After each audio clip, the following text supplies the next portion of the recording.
everyone. Welcome to another edition of the Farm Chatter podcast. On this episode of the podcast, I'm going to be joined once again by Michoel, who is the Associate Director of Turin University Library, as well as the author, editor, translator, annotator of the Shochet, of Pinkhes-Dov, Goldenshteyn, Rapin Ber, a memoir of Jewish life in Ukraine and Crimea. And this is now Volume 2 that we'll be discussing. We previously discussed Volume 1. And so now it's complete in 2 volumes. The Shochet in Volume 1, as we'll discuss, I got great feedback. I think, Michoel, you got great feedback, and I've been hearing a lot about the book. So now we wanted to discuss the rest of the Shochet and Pinya Ber's life. So thank you, Michoel, for joining me once again. Thank you, Anachi, so much. It's an honor to be here. Thank you. I listen to your podcast all the time. Thank you so much for having me. Thank you. So I want to start with what the response has been to Volume 1. Before we get to Volume 2, the response, whether from the podcast or just in general that you've been hearing, you've been in a lot of places talked about the book. It was written up in places. So what has the response been to Volume 1? I did get a lot of nice feedback after the first podcast. Yeah, but people, I'm hearing from people all over. People are really excited about it. People were dying to get Volume 2. I've heard from a lot of people that it's their favorite book ever. A bookstore owner, he told me that one of his regular customers came in and he told him, you have to buy it. A week later, this customer came back and he says, I hate you. On Shabbos, I was up the entire night till dawn reading it. A prominent rabbi in a Litvish community, he told me his sons were fighting over it. A woman, I heard that a woman said it caused real shalom bayis in her problems in her house because she could only read it when her husband was in shul or not learning. And some people have gone to Pinya Ber's gravesite in Petach Tikveh, and they felt a real connection because they came to really know him. And one academic was so enthusiastic, he went on for like 10 minutes about the book. And then he started talking about the introduction. So a few professors and teachers told me they want to incorporate it in their classes and the like. Someone told me the last summer he saw a whole display of it in a bookstore in Milan, Italy. So, it's I'm very happy that Pinya Ber message is getting out.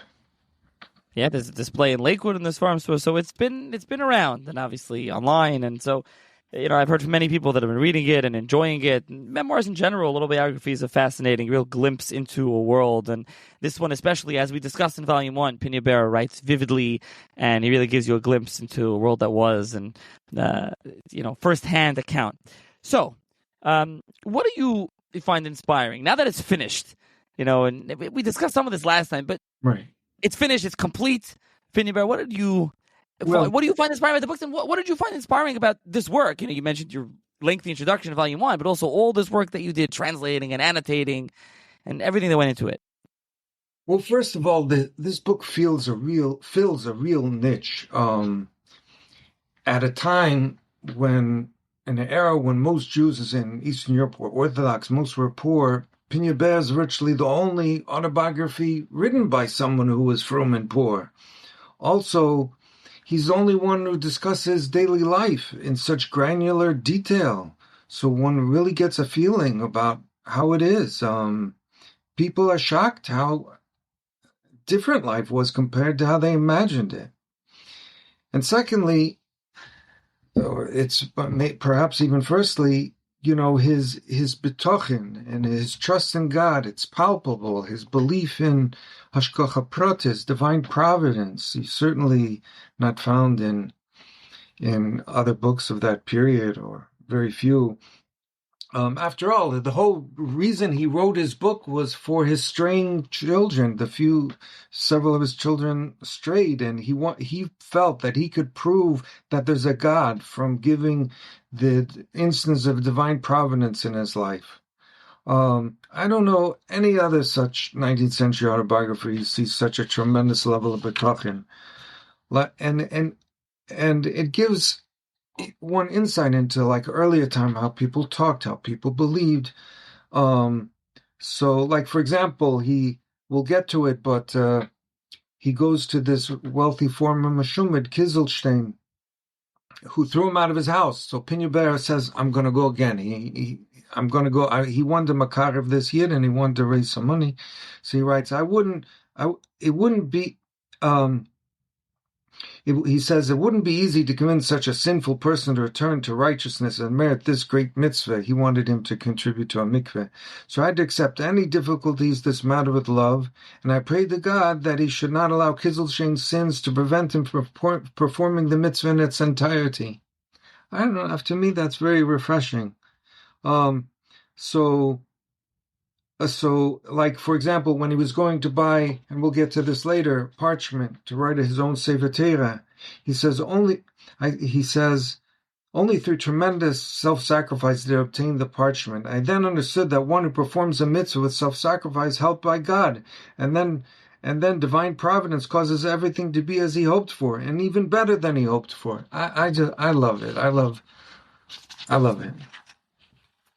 Listen, it has to be a labor of love to really do these massive volumes with the translation from Yiddish and the annotation, and really a lot went into them, and so really very enjoyable books. And so I think we should start with a brief recap of volume 1, or where we were up to in the podcast. And obviously, anyone interested can go listen to that first discussion, and of course, more than anything, you should read the books. But go listen to the first episode, and then where we're up to, we're going to pick up in 1873 in his life in this episode. But just to briefly recap a little bit for those listeners from the previous episode, and then we'll jump right into where we're up to. Okay, he was orphaned by both parents at age 7. He was bounced around from relative to relative. He worked eventually working for almost 3 years as a house servant for a relative. He felt he was losing his learning. He picked up a Talmud, a Gemara, and he couldn't learn from it anymore. He ran off to yeshiva. Anyway, then eventually he gets engaged. He gets married. He runs to Lubavitch twice. He was impressed by the Chabad Chassidim he saw, and he made it to Lubavitch twice. But he became a Shochet, and that was long and grueling. And he lived in extreme poverty. Shocking how the poverty, in those days. And so now we're at the point where he became a shochet. He's looking for his first position. He went to Lubavitch. As soon as he arrives at the Rebbe Reb Shmuel, the Marash, as soon as he arrived, he sees him, he says, go home. Go home. He made an 800-mile trip to see the Rebbe, and the Rebbe said, and then he let other people convince him, no, the Rebbe meant you could say till after Shabbos, and certainly, anyway, he stays till after Shabbos. He rushes home, and his wife says, and he stays 3 extra days. Now he doesn't go right home. He stays 3 extra days, and so he comes home, and and his wife, she says, by the way, I had a boy. we have a son now, and he says, by the way, 3 days ago, people came looking for a shochet. 3 days, exact.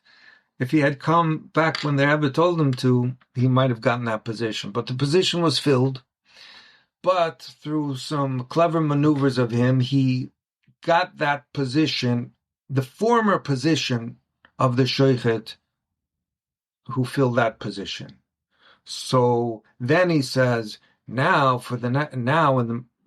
in the next part of my book, I'll tell you all the misery I went through in Slobodja, that was it called. It was in walking distance from Tiraspol, where it's from. Tiraspol's in Ukraine, bordering on the border of today's Moldova. And that's where we are up until now, 1873, when he was 25. Let's pick up there. The Slobodja part is from the most fascinating parts of this book, I thought, in the beginning. When there's a lot there. And I can't say this every time, but we're not going to get to everything. We'll just give it as a caveat for the whole episode.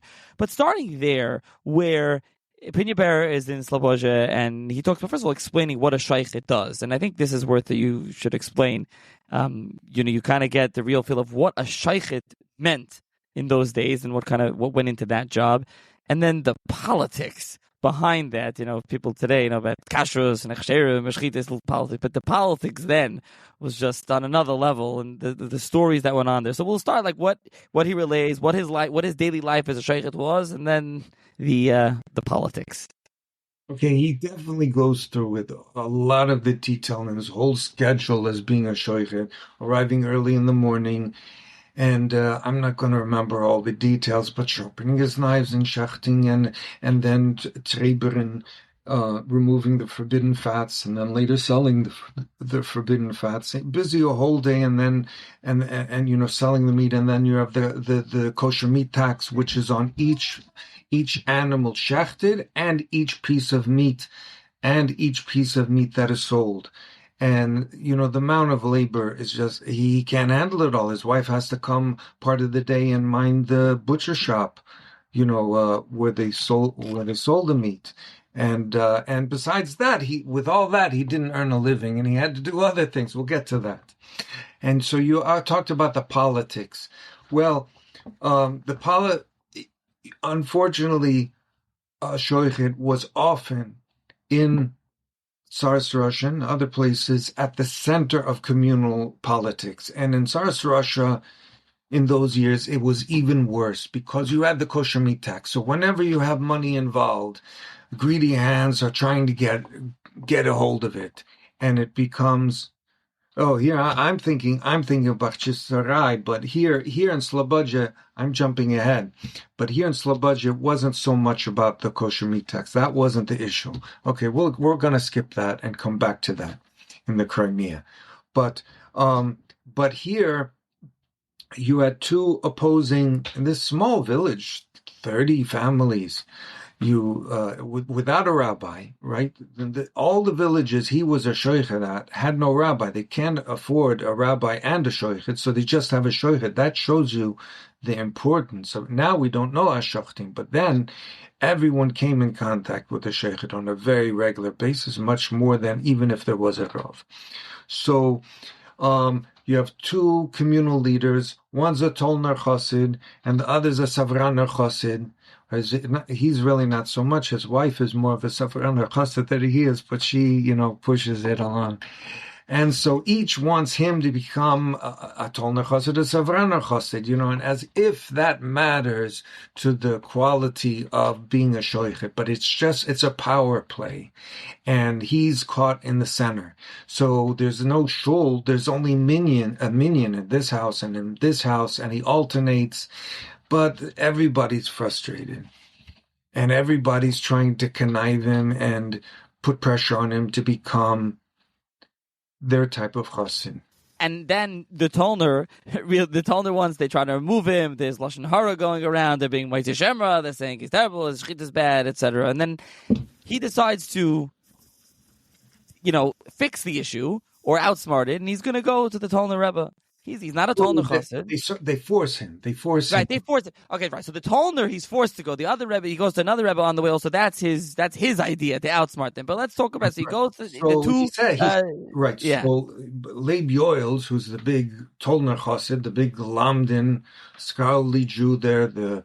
So he says if you don't go to the Rebbe and you don't get a certification, a letter that he approves of you, you can't be the shochet anymore. That's it. That's it. So he goes, what? You murder? What do you mean? I have to take a week off. His family was barely surviving. He had no even money to give his wife money while he left. That's how dire straits he was. So anyway, he borrowed some money. He runs to the Tolner. Now he has no time. People there have to wait like a week to see the Tolner Rebbe. He has no time. And he describes in tremendous detail how he jumps past one gabbai guarding a door after another, and then the third door, riding to the Tolner Rebbe's room, he waits till a couple goes out, and he jumps in, and the gabbai can't say anything because he's right in front of the Rebbe. But the Rebbe likes him, and the Rebbe understands he's a very sincere individual, and he knows Leib Yoels. And he gives him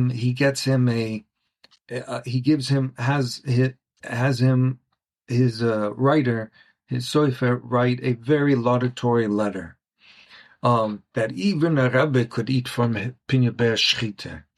So Pinkhes-Dov rushes back, and Michoel says, here, and he goes, no, it must be forged. No way you could get the. He knows how things work and told him, no way you could get it so quickly. So he says, so that the problem was Leib Yoels didn't imagine him getting it so quickly. And he thought, meanwhile, I have time. I'll go to Talmud Rebbe, I'll bashmutz Pinkhes-Dov, I'll speak badly about Pinkhes-Dov, and that will be the end of Pinkhes-Dov. But it didn't happen that way. And he went to the Rebbe, and the Rebbe really gave it to him. It backfired. Yep. Because he got in trouble, and Pinkhes-Dov, yeah. And then there was another Rebbe also, I'm forgetting which one. Yeah. There was... Right, the other Rebbe, the Savraner Rebbe. So Pinkhes-Dov says, as long as I'm on the road, that Mendel Slavsky, he's the Savraner Chassid, he's going to demand the same thing eventually. So he jumped into Savran, he went to Savran and got a similar letter from the Savraner Rebbe, to cover his bases, which came out to be very useful. And, from this, it's like a microcosm. You kind of see what the life was like for Shochet, as you said, with the politics. And, he mentioned that we'll get to later on where he had with the kosher meat tax and things how that affected him there. I mean, he's always undergoing, there's a lot of issues. And he talks about, there's a story with his wife's dress and the matzah baking, and there are all sorts of things. You could say that story, there's, many things that's going on. And Simchas Torah, the story of Simchas Torah, that one I think is the slap and the mailkeeper and they're fighting, and there's just some of these are just amazing to again, we read some of them last time, but he's very vivid. He gives a real graphic description. You can really visualize. I think that's one of the best parts of the book. Not only does he give you an insight, but you read some writers, even autobiographies, and it's not always as vivid as Pinkhes-Dov was. His writing was, right. And your translation. He's very captivating. A lot of people find it to be a real page turner. So I was saying there's the story with with his wife's dress. There's the Simchas Torah story. I don't know if you want to say any of those, or you have some other stories that you want to say over, just to give kind of an example, a flavor of the second volume. Well, they're both painful stories. They show how lowly people can stoop in their petty quarrels. So when they were baking matzahs, someone said, I heard the Shochet's wife ordered a new dress. It was the first new dress she ever ordered from the tailor in her life. And they go, well, and they were just looking for sins in him. These were people antagonistic to him, and they were just looking for it. So while they're baking, someone says, well, I'll go grab it from the tailor. And they make fun of it, and a grown man put it on, and they made fun of it. And his wife never wanted to wear that dress. Right. Essentially, all the money that he spent on it, garbage. Right. And then there was the fight that he had in Simchas Torah. As you mentioned, there's the two parties, the two characters that he got into fights with, and then came to a head Simchas Torah where they got into a physical altercation. Right. They've been drinking. Simchas Torah was the drinking Yom Tov. Purim's in the house, but Simchas Torah, everybody's in shul, or in this case, outside the shul, in the street, and they're drinking. Pinkhes-Dov didn't drink. That was he had been turned off from that early in his life. And so you have these two warring parties in Slobodja. And all of a sudden, someone Pinkhes-Dov knew came over and gave him a slap. And Pinkhes-Dov left. But everybody, these two opposing sides, they just attacked each other. And the next day, they were all going to court with and the doctors and the courts to lodge complaints and suits against each other. By the way, I've seen in other autobiographies of similar incidents and so on, Simchas Torah. Maybe Pinkhes-Dov writes it better than other people, but frustrations come out. Something that jumped out to me, one more thing about Slobodja before we move on, is Pinkhes-Dov's sense of humor and something about his writing, kind of a dry humor, where he's talking about, before he starts talking about Slobodja, he talks about the people there, and he says how quote unquote refined they are. And he said, well, and quote unquote, well learned the people are. So he says there was a person there, Shmuel Slobozer, and he said he would read. He had a carbon mincha siddur, and he read it. And basically, he said the guy was always reading, and he was constantly grumbling. He said he couldn't pronounce anything properly. And he said when counting sphere, he would stick a small piece of wax in his prayer book next to that day's sphere to keep track of the day. But his misfit grandchildren or some other kids would later move the wax. The guy he had no idea what was going on. So then he couldn't figure it out. And he says, no one knows what we're up to in counting sphere. Anyways, it continues, and he says he once went to the elder Shmuel in Yom Kippur to slaughter his kapara's chicken for him. He said he began to recite Bnei Adam prayer with difficulty, and maybe he's still at it. He was staring at the Bnei Adam prayer, and the rooster was staring along with him. In short, I had to help him through it. He eventually succeeded in worming his way through the Bnei Adam prayer. Then began a new challenge for him, finding on the very same page the prayer, this is my exchange, so Zech Alifasi. He says, which is said afterward, but he could not find it. In the prayer book were instructions printed in small letters, and he was curious to know what was written there. He mistakenly began to recite the prayer, the instructions, for someone who was like a person, someone else. He was basically saying, the whole intro is what the guy was saying. It was mamish, sounds like a shtickle amoritz, but okay. He says he quoted himself and said, you know what, hey, here's the prayer for someone who's shloking kaparas to another person. Then skipped the section. He came to the instruction for two people. He said, two people shloking kaparas, I don't need it. I need a prayer that starts with, this is my exchange, Zech Alifasi. Said he got it, then finally grew tired of searching for the right prayer and said in anger, the shaykhah should read it for him. All of this is written for the shaykhit, but not for the layman. I can't read what's going on with it. I gave a chuckle and said, true enough from Shmuel, the shaykhit himself should shlok kaparas with you, because without the shaykhit, you don't even tug off kaparas. He was saying you're useless. He said, how do you say this is a Torah scholar? And it said, many scholars like this. So you see, really, he's trying to be funny and quippy and punny, but you could also see the kind of what he thought of the people of Slobozha, of this small town. So eventually, he's there in the town for a while, and he moves on to the Crimea. So why does he leave? Is it because his treatment? Second, I just want to mention that after Slobodja, he leaves and he gets a position in Buzinova, where he's in a few years, but he writes all of Buzinova in maybe 5-6 sentences because they treated him wonderfully. He had to move, but as we say, white writes white, happiness writes white, meaning happy. If you're happy, there's not much to write about. So, but people shouldn't get the idea that, his life was full of misery. He was good there. He had to move on because he just couldn't support himself there. Yeah, the lachrymose conception of Jewish history, right? So there's things there that aren't written. So he moves to Crimea. Why does he move? And that just goes back also to the general question of shoichtim and shoichtim moving from town to town often. I think in Pinkhes-Dov's case, he had a bit of wanderlust. He says that at one point he went to the Crimea even earlier before he got a position there, and at one point he says,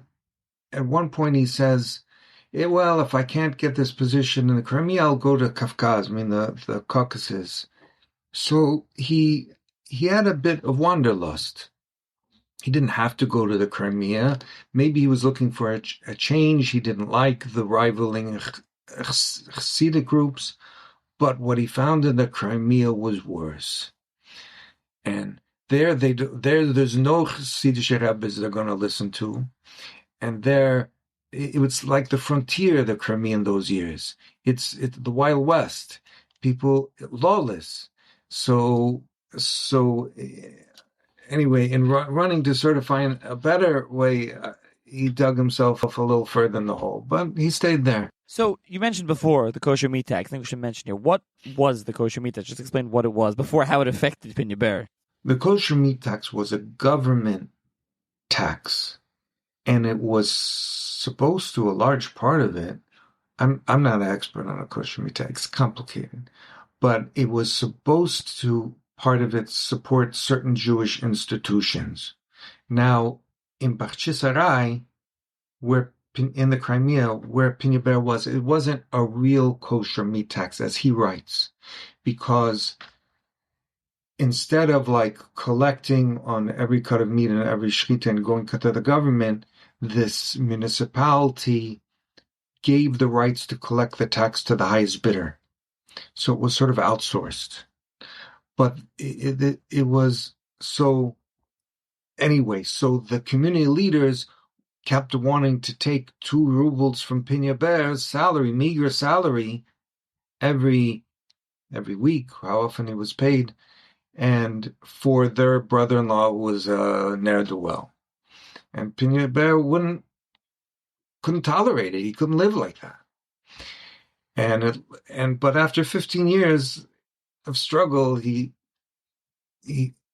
managed to avert that issue. He sort of did a brilliant coup in Slobodja, rearranging how everything was, the Shochet geld, the Shochet was paid and everything. Anyway, so they were even more corrupt as the leaders let him know right away that they weren't ashamed of saying they were corrupt. Yeah, unfortunately. And he went at some point, and he himself bought the right to have the kosher meat tax, right? I went through many Gilgulim, so to speak. He had a non-Jew buy it for him, a Greek non-Jew, and they were really upset at that. And then at one time, the city council gave it to him to run, and it had, before he did away with it, it had went through many different forms. We should mention that, shortly after he came, the community saw that this was a man who wouldn't stand for corruption. They tried to get rid of him, and the Stei Chemed got word and supported Pinkhes-Dov twice.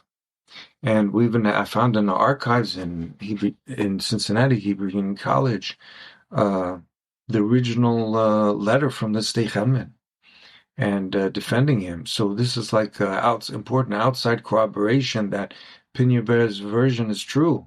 Right. Chaim Chizkiyahu Medini, the Stei Chemed, was in the Crimea. So, like you're saying, he had mentioned the shaykhs. I think his son perhaps mentioned that he had a shaykhs, and you've actually found that he did, and the Stei Chemed did back him. Also, you mentioned before that Pinkhes-Dov would have to have other jobs to supplement his income, and one of those was a shadchan. He became a shadchan, right? Right. In Slobodja, he became a shadchan. He doesn't write too much about it, except that he had to travel a lot and cover somebody and hire someone to cover him when he was away, and his family, Pinkhes-Dov's family, used to say that he has them covered from cradle to grave. He was a moil, and then he was a shadchan, and then he carved matzeves, tombstones. So he did it all. That was the next thing I wanted to ask. That he carved tombstones, but not any tombstones. The Karaite tombstones. The Crimea had a Karaite community, a very old Karaite community, and how did he get involved with carving Karaite tombstones? Well, where the ancient Karaite cemetery is not far from Bakhchisarai. It's very close, but it's still up a whole mountain. I've been there. It's up. You have to walk up a whole mountain, and then he has to start engraving them. So it's an ancient, maybe 800-900 years old cemetery, and that until recently they were still burying there.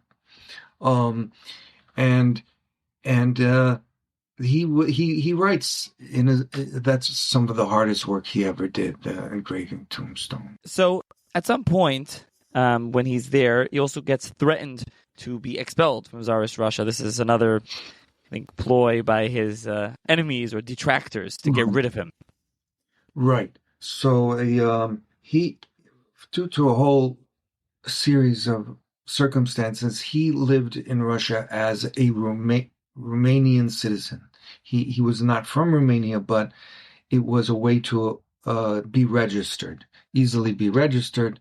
And that's covered in the first book. So they knew this, and then a law came out. It was issued many times in Tsarist Russia. Actually, the Stei Chemed suffered from this too.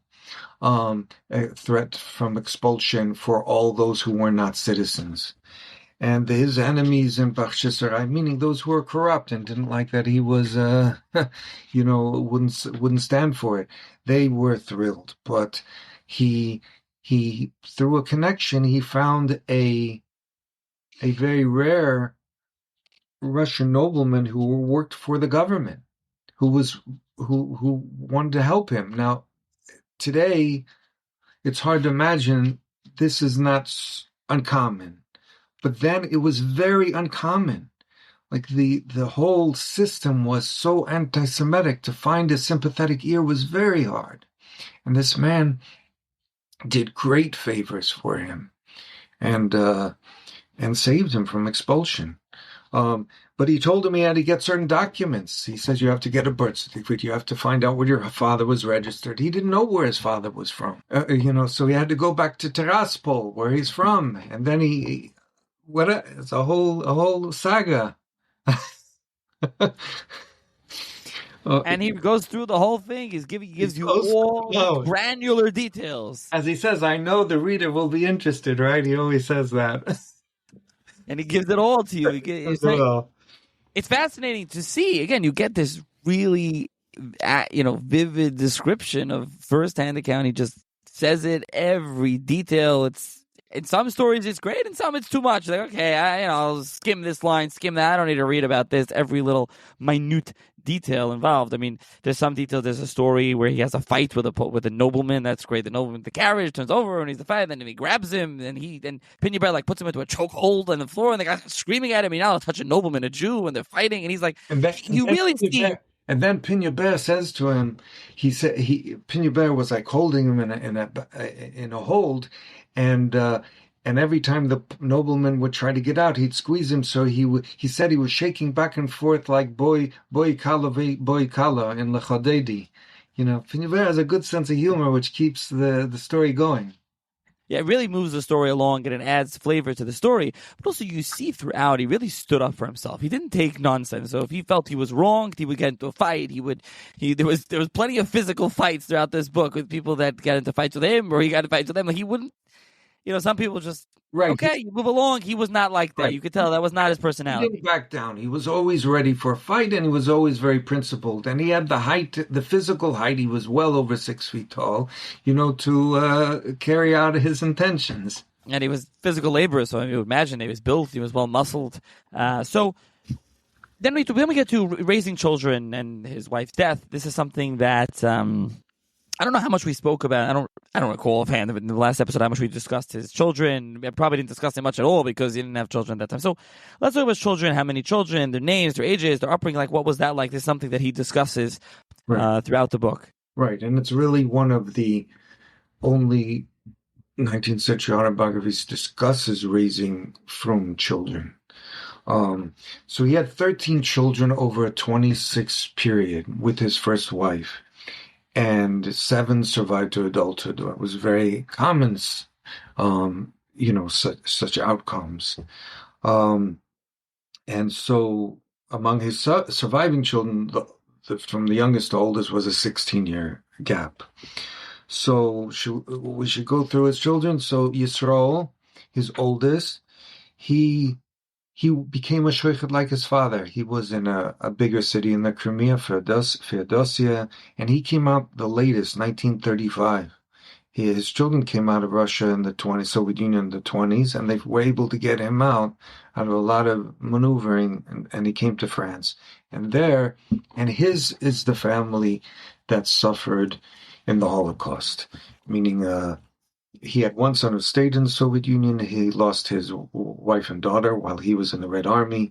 And then his children in France, his 3 had to go into hiding. And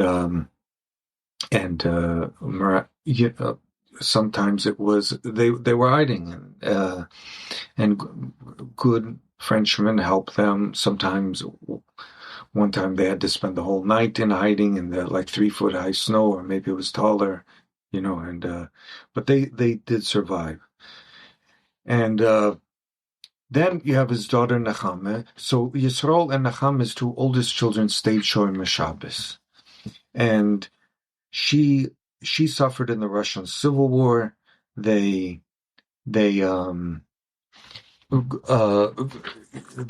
So at one point she escaped with her daughter and 2 sons, and they were in a boat, but they were in a boat at one point, and but the boat, something was wrong with it, and a Turkish boat passed by, and since she was raised in Crimea, she knew Crimean Tatar so she could communicate with them. She convinced them to let them on the boat. They made their way to Eretz Yisrael and then to America. Um, then he had his sons Yossel and Yankel, and in the early 1900s, they moved to Portland, Oregon, where Pinkhes-Dov had a nephew. They changed their name to Goldenshteyn, and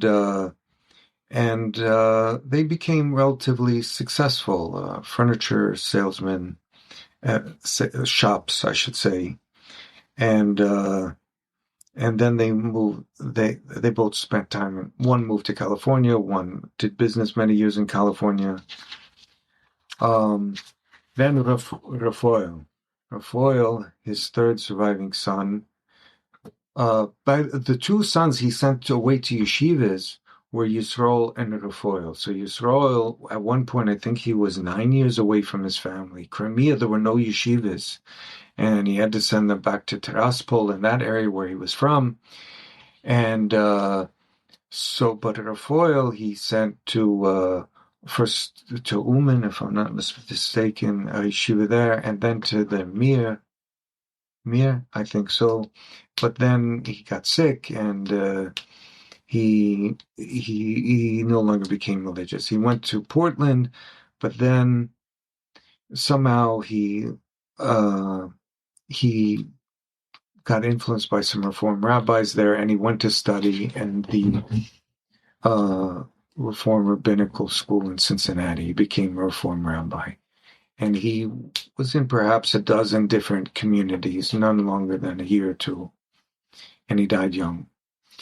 But he's the one who, at one time, one of his congregations fired him. They breached the contract and they fired him. And it was determined later that it was groundless. And he sued them in court, and he won. And I was able to figure out that, so he didn't have to work for a couple of years because he had a good bit of money. And that's when he said, I'll print my father's book. During that, so it was Bashkacha Pratis that he won that court case, because a year later, after Pinkhes-Dov's, the crash came, and his sons in Pinkhes-Dov's sons in California wouldn't have been able to publish it. So it was all at the right time. Then you have his daughter Rachel.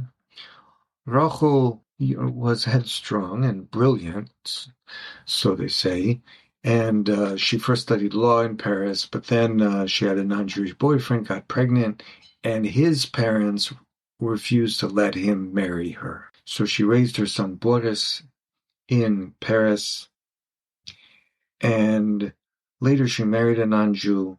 In World War II, she studied agriculture or something. They became farmers, and her husband was a Russian goy, and she posed as a Russian goite, Olga, and she became known as Olga. And she survived the war that way, and the Nazis didn't detect that she was Jewish. It was rare in France to have a Jewish farmer. And so she survived.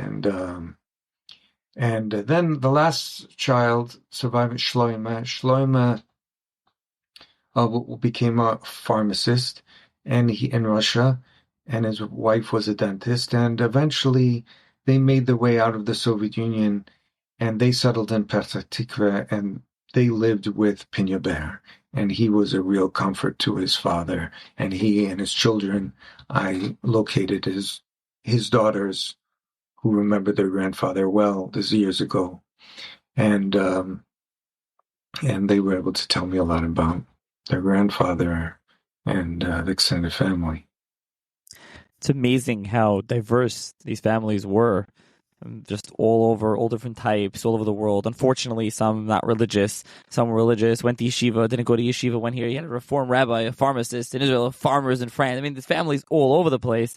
Again, I'm sure he would have preferred they all were from and lived in Eretz Yisrael or whatever it is, but it's very interesting to hear all about them. And unfortunately, a few of them that passed away young, he talks about as well. One that's the very poignant scene where he gets sick and he gets his arm or his foot and he gets infected, and it's horrible reading that. It's really you feel his grief reading that story, and some of the other ones and he relates a lot of this, how he raised them, and many personal stories with his children throughout this volume too. When he was taking his son at a foil to yeshiva back, in Ukraine from Crimea, his son was a little boy, and so they arrived in one city, and he bought him a little wooden horse, and then they were riding in the wagon, and the horses were going uphill, and they were struggling. So he was sitting next to the coachman, and he says, "Well, tie my little horsey to the reins, and to help along." So Pinkhes-Dov records this too. It's very, you don't see that type of comment in those autobiographies of that era. Very touching. So why does he leave for Eretz Yisrael? I think he goes in 1910. 13. Okay, so why does he leave then? Well, shortly before publication, through the help of a reader, I found an article I'd been looking for a long time that he referred to in one of his letters. It was an interview with him in 1924. So I quickly translated, and it's the last appendix in the book, but it's fascinating. So there we learned for the first time that Pinkhes-Dov hated Shochet. He never says a word against it in his book. He's dutiful husband, worked, but he was more drawn to use his hands in artistic styles. So Safras really appealed to him. And he had done some of it in his youth, and I guess that was not an option for him to pursue as a parnaseh. And you were talking about Eretz Yisrael, but his dream was to retire in Eretz Yisrael, write a Sefer Torah. He planned with his second wife Fege to write a Sefer Torah in Eretz Yisrael, and live out his days finally in menucha, in peace. It didn't work out that way because he arrived right before World War I, but that was his plan. His children would each send a monthly stipend, and he could live out his days, and learning. And so World War I breaks out, and his second wife passes away. He speaks very tenderly about his first and second wives. He talks about his second wife, how she was such a kosher neshama. There's seldom ever been someone like that in this world. It's very rare you hear such. Even you think maskilim would write more about their wives. They married for love, but it doesn't happen. It didn't happen. Yeah, and we also skipped his first wife when she passes away. He talks about her also. It's very tender. And so, like you said, then he's in Eretz Yisrael. He marries off his niece. He writes the Sefer Torah. And I think does he live with his second wife's? His second wife's mother lives with them. So his second wife came. There were four who moved to Eretz Yisrael.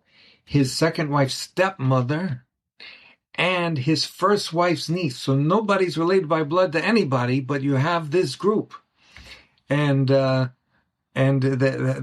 formed a family. And so he was very dedicated to his niece Rezel, and he married her off. He became very close with her husband's name was Yankel, with Yankel's whole extended family, who he was with in Kfar Saba in the exile there, which we'll get to probably momentarily. Yeah, how did he end up in Petach Tikva, and then talk about the exile in Kfar Saba as well? So through research, we found out that his second wife had relatives there in Petach Tikva. You'll see right across from the title page, right near the title page, is a painting of him from his second wife's relative, Solomon Bernstein, who was very accomplished painter. He remained Orthodox, very rare for a painter with his credentials in those years. And it was his parents who lived in Petach Tikva who were Fege's relatives. And that's, although he doesn't mention there's a book, that's clearly why he moved there. Now, the Turks, let's get to the exile of Kfar Saba. So the war broke out, and immediately it became very hard to send money. Most of the Jews in Eretz Yisrael lived from money being sent from them to overseas, and Pinkhes-Dov was in that same boat, and it was very hard to get money. And he had to borrow money. He earned money. He rented out part of his house. Had a few components. He rented out part of his house, and he did Shochet in Petach Tikva for a while when they didn't have a Shochet. And it was hard. It was always a struggle for money. Can still. At this late age. And now the British were advancing. The British had been in control of Egypt for quite some time. So in the middle of the 19th century, the Ottomans were part of the Axis power with Germany. So the British were coming up from the south, forcing the Turks to retreat. And the Turks took about 1,500 Jews from Petach Tikva as human shields with them as they retreated north in horrible condition, providing them little sanitation, anything. And so thinking that the British wouldn't bomb them if they had these human shields. Well, I don't know how much it prevented the British from bombing. There was tremendous bombing and from cannons. And cannon fires bullets. So at one point, the Turks said all the Jews from Petach Tikva had to evacuate. And he went to Kfar Saba, and the conditions were horrible. And over something like 300 people died from cholera, from typhus, from the conditions you read in the book. It's horrible. And Pinkhes-Dov doesn't spare us in the descriptions. And but Pinkhes-Dov, as I heard from his granddaughter Eliza, who met people who were with him in Kfar Saba, he would gather the children together. He was a good singer, and he would sing with them and bring joy into their lives. He really, like you said, he says it how it was. He really writes down everything. He really gives you all the details. And I had someone reach out to me after the first episode. He says, you really think this is how it was? This guy wrote everything down, every fact. I never saw this anywhere. All the history books I read, I who says? So I said, so I wrote back to him. I said, well, what history books do you read? Like, you're reading books from, historians or quote unquote historians or history books, whatever, about a time. And they're like, you're trusting them. There's someone that lived there, obviously you can take it with a grain of salt. You can decide what you want to decide reading it today, but he lived there. He's telling you the story. And, I think he was taken aback by like such this goes back to the beginning. I should have brought this up when I was asking about, feedback that you got. But this goes back to just obviously what he's writing, what people's preconceived notions of what the world was like, and then they read it here. But also he's so down to the most minute detail. He tells you like everything that was happening in his life. I do want to. I have heard people ask me that. How true is it? So, if you've read 19th century Jewish autobiographies, you see that you would, if you read others, you would see that there's nothing to question here. And in fact, the reviews that we have from the 1930s and 40s, nothing was questions. People understood, those reviewers who were from Eastern Europe understood this was how life was. It's just Pinkhes-Dov writes it better than anyone else and gives more details than anyone else. Yeah. Now we can get back to, so then he returns to Petach Tikva in 1918, I think, and then the end of his life. So there's a couple more years till I think 33. When does he die? So you want to talk about that? Oh, so he returns, and all the time when he was in Kfar Saba, he was writing a Sefer Torah. Bombs were flying, bullets going. At one point, he stepped away from where he was writing because he was starving and thirsty to get like some water. And he comes back, and a bomb had fallen right on the Sefer Torah, right where he had been sitting. And he said things like that happened to him all the time. But he through this whole mound of dirt, because of the building collapsed, he fished out his Sefer Torah. It was damaged, but he repaired it. So he comes back he comes back to Petach Tikva. And his house was bombed and was shut up, and it's full with British soldiers in it. And as we learned from this interview from him, 1926, but they give him a bed, and they give him a desk, his own house, where he could continue writing. And he wrote for weeks, finishing it up day and night. And they served him like a holy man, all these soldiers, British soldiers. It's cute. And so he makes a Hachnosa Sefer Torah. And he puts an ad in a paper, as he writes about, inviting all those who were with him in exile in Kfar Saba and Haifa and Kokilia, and inviting him. And people came, and even people he didn't know. And it was a huge celebration with the Rav, and so that he has his joys, he has his joyous moments, and that was. And later I found the Sefer Torah. I found the Sefer Torah. Nobody, no living relative had seen it, like 70 years or something. And in this article, it notes that on the back, I had seen the Sefer Torah, and he writes, because we found it because he had engraved it. He engraved the Atzei Chaim with his name and the dates. But in the article, the newspaper article from Romania in 1926, he writes that on the piece of damaged parchment from the bomb, he wrote on that this was damaged. He wrote in Lashon Kodesh in pencil, apparently, that this was damaged from the bomb. So I had my friends in that shul in Petach Tikva flip it over, flip up the Sefer Torah and look it up, and we found it, and there's a picture in the book of that writing, which nobody ever noticed before. It's faint. And it was just nice. It was just really nice. How'd you find it?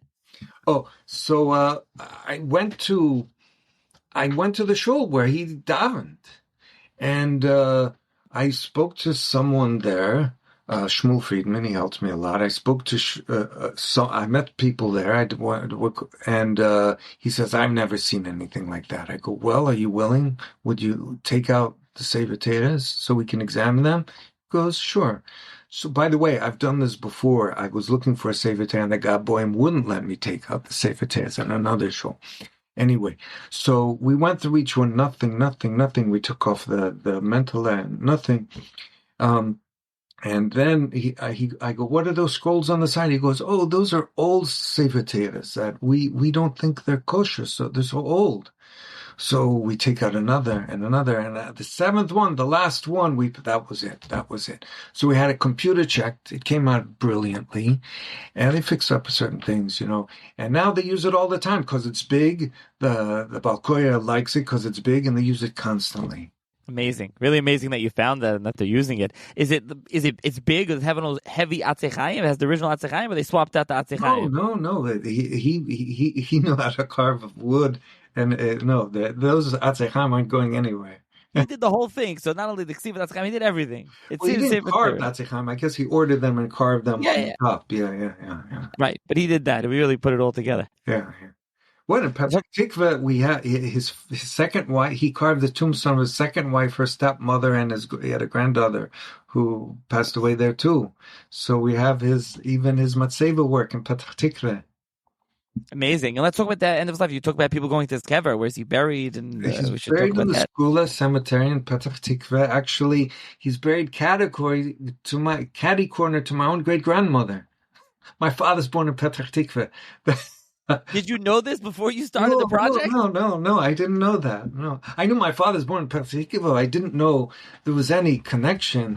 And later I found out my great-grandfathers that were in the same shul he did, my two great-grandfathers. So they knew each other. They knew each other. And not only that, my grandfather managed in those years, right when Pinya Bear's book came out, a bookstore. One of Petach Tikva's two bookstores. My grandfather was a voracious reader. Certainly he read it.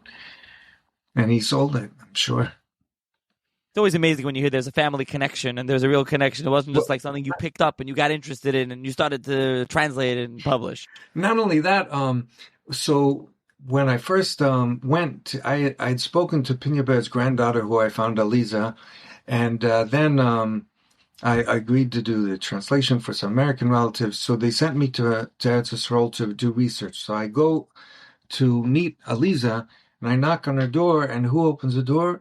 Shlomo. I learned with him in yeshiva. He's Pinya Bear's great-great-grandson. I had no idea. I was a bit friendly with him. And I had no idea that he had been Pinya Bear's. It was nice.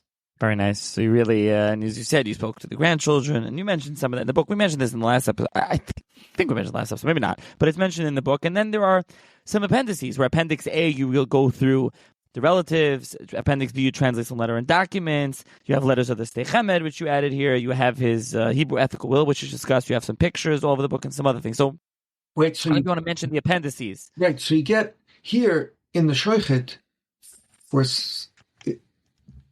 for here we have a simple Jew. We have his autobiography in great detail. But we have other perspectives of him. We have 10 private letters of his. We have his ethical will. We have an interview with him before the book was published. We have accounts with the last people who in their 80s and 90s who I interviewed who knew him. So you have a full picture from many different perspectives. I think that's very valuable. So right, the letters are very informing. After a few years of working on the book, then Pinkhes-Dov's great-granddaughter, Cynthia Unterberg, is really behind this whole project. She tells me, was cleaning out my basement and I found all these letters. Whoa. It comes out a very different side of him. First of all, certain reviewers had commented, Pinkhes-Dov writes his book like he speaks. Well, it turns out not quite. The letters are written in a much simpler Yiddish. That means in his book he was using his very best Yiddish. And the letters are much simpler. And it's, of course, a different side. It's a father to his children and a grandfather to his grandchildren. His daughter, Nechama, when she left Eretz Yisrael in 1926, if I'm not mistaken, she went first to Oakland, California, which Pinkhes-Dov calls Ekland. Ek in Yiddish means the end of the earth, the end of the terms of physically and spiritually, meaning he bemoans. You see a side of him you don't see in the book. He's bemoaning. He knows his sons are eating treif. He's a shochet. And he knows his son, and there's no shul to daven in, and he bemoans that. He hopes his daughter Nechama can bring them around, a vain hope, perhaps. And he has a intermarried grandson out there, and one of his sons makes chasen, and he asks his daughter, did he have like a regular chuppah, he's so concerned, and he's giving brachas and advice and how to accept Yisurim Ba'ava, and it's just a very different aspect of him. It's beautiful. Yeah, it really is. And so, I asked you this in the beginning of the episode, what inspired you. So, a twist on that, not what inspired you, but what do you think will inspire people reading the book, and who do you hope will pick up the books and take away from the books? I find the most inspiring is tremendous ironclad betochen. I mean, who else proves God's existence to Hashgacha Pratis in his life? Someone who's, rock solid in his emunah. And I like seeing, the thought process of a different generation, an earlier generation, a generation closer to Har Sinai. Before, the whole world switched, changed over. And I find it, and many other people have told me they find it inspiring. And that's what I would hope, that Pinkhes-Dov's message of Hashgacha Pratis and Bitochen and reliance on Hashem, that's what I would hope that people would get out of the book, besides some good old-fashioned entertainment. Yeah, it definitely is a entertaining, very enjoyable read. Besides, as you're saying, you can take away a lot. You can learn a lot. You can learn a lot about Jewish life in those times, and you can learn a lot what it's really about. And so, well worth a read, both volumes. And there's also, you link the introduction in volume 1. And so I will link to both books in the show's notes for those interested in purchasing them. You can check it out. And thank you, Michoel, for joining me to talk about Pinkhes-Dov. Thank you. I wish you continued success. Thank you so much. Thank you.